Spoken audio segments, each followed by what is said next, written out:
guys, welcome back to Find Your Hope. For today's video, we'll be sharing real journeys through mental health, stories of struggle, resilience, and hope. Mental health can feel isolating at sometimes. So by sharing these stories, we hope to show you that you are not alone. In this series, we'll hear from people who have faced their darkest moments and found a way to keep going. Everyone's journey is unique, and no matter where you are in your mental health journey, these stories are here to inspire you and remind you that healing is possible. We'll be reading stories of overcoming depression, anxiety, self-doubt, and suicidal thoughts. But most importantly, stories of growth, hope, and the power of reaching out for support. Each story is a reminder that strength comes in many forms. Some people fight their battles in silence and others speak out loud. But no matter how you face your struggles, you are worthy of love, care, and healing. Now let's dive into the first story. These are real-life experiences by brave individuals who hope their stories might resonate with you. If you're watching and you find yourself in a similar situation, remember that there is always hope, even in the darkest times. Today we will be making and decorating cupcakes while we read today's first story. We will be reading Jennifer Haussler's stories of strength and resilience. Jennifer Haussler-Gehring's journey with mental health has been one of resilience and self-discovery. Her struggles with bipolar disorder remain largely unnoticed by those around her until she publicly shared her experience in a blog post 30 years later. Her parents only learned about her past struggles after she sent them links to the posts.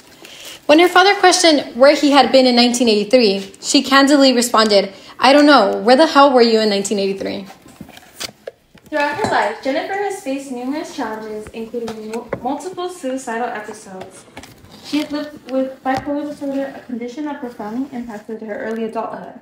At 22, she was hospitalized for 13 days in a psychiatric ward, a period she credits with saving her life. Reflecting on that time, she believes that had she not received treatment, she may have not survived. Dropping out of college after her hospitalization was an immense setback, and returning to school was one of the most difficult tasks she had ever undertaken. The experience left her feeling as though she had lost all faith in herself. Receiving a mental illness diagnosis was overwhelming, as it came with the daunting reality of lifelong management and medication. Despite these difficulties, Jennifer found stability in the unwavering support of her family. Jennifer's initial diagnosis was for a single major depressive episode, with medical professionals assuring her that it would not reoccur.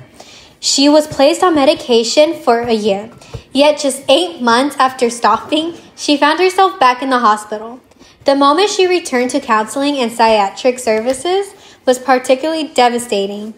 As she recalled tearfully pleading, she said, "You said this was never going to happen again. You promised me this would never happen again." A thorough evaluation revealed that Jennifer had been experiencing symptoms of bipolar disorder since she was around 12 years old. Without treatment, these episodes had been misinterpreted as personality traits, laziness, lack of motivation, and an inability to complete projects. She frequently received discouraging feedback from authority figures, stating that she was not reaching her full potential. In hindsight, she recognized how damaging such comments were, given that she had been struggling with an undiagnosed illness. While receiving a definite diagnosis provided some sense of justification, it also left her grappling with the weight of her condition. It wasn't until she was around 40 that Jennifer realized happiness was a fundamental part of life. As a teenager, she had assumed that suicidal thoughts were normal, believing that only characters in movies and televisions experienced true joy. This realization underscored the deep impact of her untreated mental illness. Being handed a chapter from a medical textbook at 22, along with the explanation that she would live with bipolar disorder for the rest of her life, was a sobering moment for Jennifer. The idea of lifelong illness was overwhelming, making her question how it would shape her future. Initially, she lost confidence in herself, but over time, she persevered, completing college and graduating high school, despite severe manic and depressive episodes along the way. Her first suicide attempt was at 13, went unnoticed by those around her. Rather than feeling relieved, she was disappointed by her failure, viewing it as yet another shortcoming. Raised in a difficult household, she chose not to tell her parents, fearing their judgments. She internalized that belief that failing at suicide was worse than attempting it at first place, which deterred her from trying again. Jennifer eventually decided to share her story publicly, recognizing the importance of visibility for people living with mental illnesses. She wanted to challenge harmful stereotypes that often associate mental illnesses with violence, empathizing those affected are everyday people, neighbors, coworkers, and friends. She believes breaking the stigma requires more to openly discuss their experiences, which motivate her to come out about her condition. To those struggling with suicidal thoughts, Jennifer wants to impart the understanding that in such moments, suicide can feel like the most rational option. She rejects the notion that it is a selfish act, instead viewing it as a desperate attempt to alleviate suffering. However, she firmly believes that change is the only constant in life and that even in the darkest times, improvement is possible. She acknowledges the exhaustion that comes with repeatedly pulling oneself out of depressive episodes, but has come to accept that persistence is necessary. Maintaining her health involves a combination of lifestyle choices and external support. She prioritizes a balanced diet, sufficient sleep, regular exercise, therapy, and phototherapy during the winter months. However, she considers her network of friends and family to be the most crucial aspect of her well-being, as having a strong support system is vital for navigating with the bipolar disorder.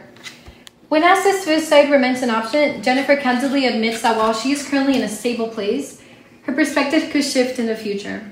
However, she has resolved not to let her illness define her fate. Having fought too hard to regain control of her life, she refuses to succumb to the disorder. In her present Zen state, she finds herself content and capable of managing challenges, confident in her ability to endure and thrive.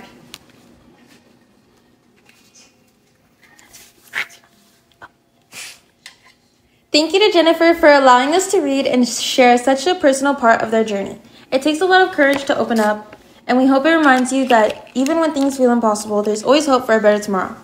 Healing doesn't happen overnight, but every step forward is victory, and sharing our experiences like we did today is one of those steps. After we put our oven to 350, now we're going to put in our cupcakes for 15 minutes. All right, before we jump into our next story, we're going to do a quick gratitude lightning round. Here's how it works. We'll set a timer for 30 seconds, and we'll each take turns saying something we're grateful for. No repeats allowed, so we have to think fast. Let's make it fun, and if someone hesitates for too long, we're going to scream next and go to the next person. Ready? Yes. 30 seconds. It's going to go on. Oh, I start? Okay. 1, 2, 3. I'm grateful for music. I'm grateful for sleep. I'm grateful for food. I'm grateful for my pets. I'm grateful for my family. I'm grateful for mine, Angela. Oh. I'm grateful for cupcakes. I'm grateful for our advisor. I'm grateful for technology. I'm grateful for AC. I'm grateful for life. I'm grateful for TikTok. I'm grateful for plants. I'm grateful for... Okay, that's time. It's okay. I guess I lost. I know. Before we move on, let's take a moment to spread a good vibes with a quick game called Pass the Positivity. It's super simple. Everyone shares one thing that made them smile this week. To make it fun, we'll toss this plushie around. Mr. Penguin. Okay. Oh, that's sorry. If you catch the plushie, it's your turn to share. No overthinking, just something that makes you happy or anything. It could be anything small that made you smile this week. Ready? So we're gonna start with Go? Oh wait, how are you? I think we should do it in a circle and then just like throw it. Like we're just gonna throw it randomly. Okay. It's 3 of us. It's okay. How is this gonna end? Whoever takes longer than like 5 seconds is out, I guess. Okay. Okay, do I start? Yeah. Okay, when I say, okay. Something that made me smile today is doing this video. Making cupcakes? Going to sleep. TikTok. Getting ready. Seeing Fifi. Listening to music. Watching movies. 1, 2. My dad.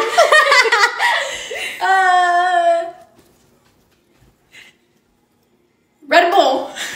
Getting Starbucks. Going out with my cousins. Playing with my dogs. You're out. So it's not just us two. And we can't repeat what we said. So. Okay. Let me think of something to start. No. Yes, because I'm starting. Okay. Okay. Okay. Something that makes me smile this week is that see me? Something that makes me smile today is that I reconnected with a friend I hadn't talked to in a while. Thursday. I went out dinner yesterday with family. I ate soup yesterday, and I really like soup. I was able to talk to my grandpa. I saw my aunt. Me, Brenna. I went to. You're out. I'm You're out. out. I win, Mr. Penguin. He was already mine, but. Whatever. Good game, I guess. For our next part, we're going to be reading something Julia Amburgey posted on what she wished people knew about her life after a suicide attempt. On the weekend of April 8, Julia overdosed 3 times in 3 days. 2 of those overdoses were only 12 or so hours apart. She thought that after all those years, she had hoped that would finally be it. She would either not wake up at all, or it would help her realize how bad she actually wanted to live. Well, neither of those happened, and that was probably one of the most heartbreaking things anyone could ever tell. She lives with the guilt and is not thankful that her life was saved when so many others wished for a second chance. She lives with frustration and wants so badly to think, feel, and function normally, but she can't do that yet. So here's what she wishes to tell people after a suicide attempt. Number 1, going back to everyday life is overwhelming. Going back to everyday life is not as easy and extremely overwhelming because she was not planning for what was going to come. She was not planning to exist, and yet going back to work and in everyday life as if none of it ever happened. It threw her off through the state of confusion, anxiety, and nearly every day. Number 2, I do care about you. Her attempts weren't selfish in mind, and she never wanted to hurt anyone. She just wanted the hurt to stop, and by doing that, she thought she was protecting them. She thought fixing the problem, for a lack of better word, was going to save everyone from watching her go through downward spirals years after years.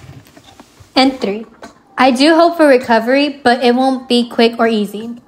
She thought that most people look at happiness such as a basic everyday emotion to experience, but for her, she had yet to experience it. So she was trying to relearn how to live her life in a way that it won't destroy her. She won't wake up tomorrow with a huge desire to live, but she was going to have a small spurts of feeling okay someday and hoped she could celebrate those small victories with her. She says, and I quote, "Although I am trying to heal, I am not fragile." She can carry on with life just as before and function as normally as possible. Life doesn't stop after these attempts. If anything, life is starting over. Whether you like it or not, she says she is going to be okay. She has survived a lot, which has made her far from fragile. Another thing she wants everyone to know is that recovery looks different for everyone. She says, "I am dealing with an internal frustration every day that I still not found my will to live. And I'm trying so hard to not feel guilty about that." I think when watching movies about these sort of things, it goes on something like this. Someone attempts suicide, then goes to treatment, they get put on medication, then they go to therapy, and life goes uphill from them. Medication has never worked for me. I have been an inpatient 3 times and seen countless therapists, but I am trying to accept that that's okay, because this is my recovery and nobody else's. I want those who are close to me to know it is not an easy fix, but I am trying my best. Yep. To those I love, it's not your responsibility to fix me. Please don't use all of your energy trying to fix things because you deserve to be happy and I want you to be happy, even while I'm trying to figure out how to be happy myself. I know you care and I know you are doing your best, but this is my fight and all I ask for is your support and not only on my worst days, but my good ones as well. I don't want you to ever miss out on life just because of this illness that has taken that away from me. If you or someone you know needs help, see your suicide prevention resources. If you need support right now, call the Suicide Prevention Lifeline at 988. Life after a suicide attempt can be incredibly overwhelming, and it's important to remember recovery is not always a linear path, although we would want it to be. Sometimes the progress feels slow and the victories feel small, but they matter. Even when you're not sure you're ready to return to life, showing up each day despite the confusion and anxiety is already an act of courage. If you're supporting someone through this journey, it's essential to understand that their struggles are not about being fixed, but about finding their own way forward. You don't need to have all the answers, but your love, patience, and understanding are invaluable. Healing is different for everyone, and there's no right way to do it. What matters is taking those small steps, celebrating those small wins, and knowing that you are not fragile just because you've faced hardships and been through a lot. You're strong, and survival is a victory. Never forget, recovery is possible, and you don't have to do it alone. Let's get creative with a fun cupcake decorating challenge. Here's how it works. Each of us will get the chance to decorate a cupcake based on a theme. For example, resilience, joy, and happiness. We're gonna think, for example, let's say we pick the theme as resilience. We're gonna think about what resilience means to us. Maybe it's bright colors, a strong tower of frosting, or a design that represents overcoming challenges. We'll have a few minutes to decorate, and when we're done, we'll share our designs before we eat them. Now that we have our cupcakes, we're gonna get to decorating. Our first theme is happiness, and we're gonna have 8 minutes on the clock and get started. So, and 3, 2, 1.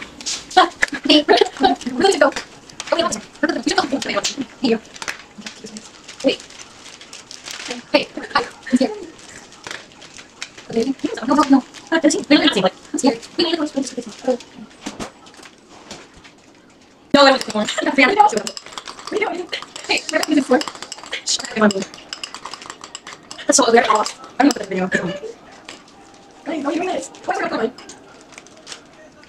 Yeah, I think that's Do you see? Do you see? No. Yes, I do. I don't know, that's so boring. Okay, why did I record it? And I'm like, oh, this is what I'm doing. Wait, no, no. Let's get it. This is what I'm doing. No, no. Hey, here, give me one. I know. Nice. Good fortune. Hey, no, no, no, no. You need to work. I know this is a paper. I know this is a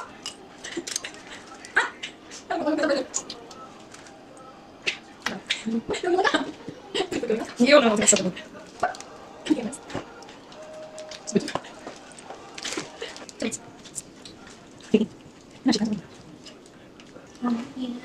Imagine if it was pink. The timer is not done yet, but we are finished. And this is our happiness cupcakes.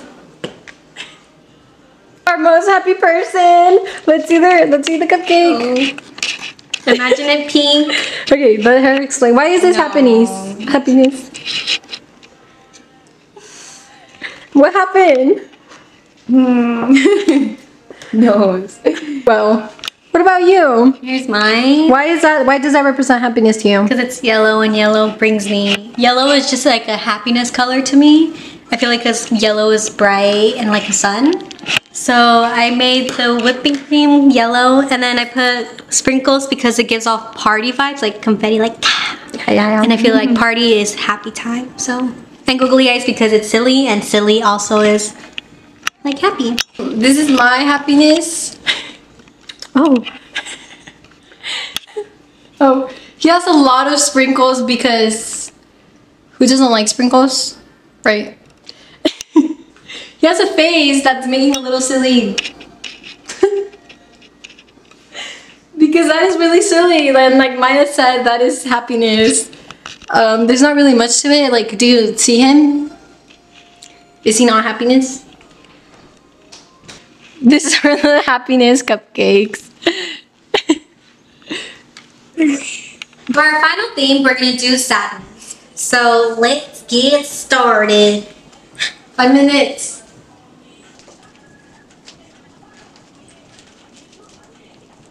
What is going to be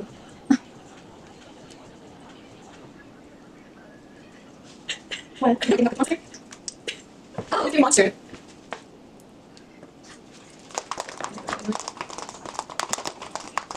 No. Done. Ah! Oh, sorry, he was falling. So, this is my sadness. Because obviously, like, you look at this and you think, oh, this is sadness, right? Mm. What's even more sad is that this is supposed to be a cookie monster. But it obviously didn't work out, so it made me sad, and yeah. For me, I try to go for a cloud raining. I think this is sadness because often people probably feel that they are a cloud that is just constantly crying. And it goes from here and there, rain. Thank you guys so much for joining us today. If you enjoyed this video and found value in our conversation, please give it a thumbs up and subscribe to our channel. Remember, your mental health matters. Don't hesitate to reach out if you need help. Take care and we'll see you next time. Bye!